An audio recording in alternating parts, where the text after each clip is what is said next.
Ne pas choisir, ça veut dire éliminer.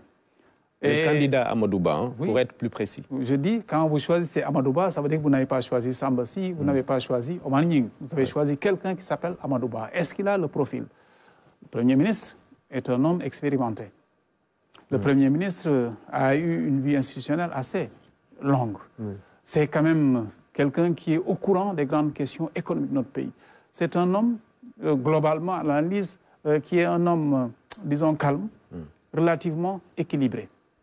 On ne l'entend pas, en fait, dans certaines choses, et c'est important qu'il y ait de la mesure, et je crois que c'est un homme de tempérance.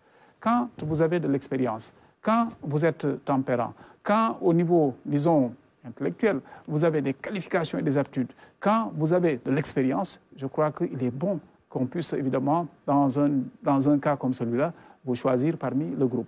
Celui qui a aidé à ce choix-là, c'est également le président de la République. Et ce président de la République-là, de son poste d'observation, a eu, je crois, le loisir de nous voir tous et de scruter, en fait. Et on peut augurer que la proposition qu'il a faite était l'une des meilleures propositions.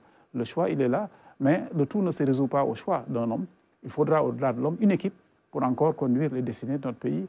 Et en la matière, je n'ai pas de doute que nous puissions avoir les aptitudes qu'il faut autour du Premier ministre Amadouba pour qu'une fois qu'il deviendrait président de la République, nous continuions à faire cheminer notre pays.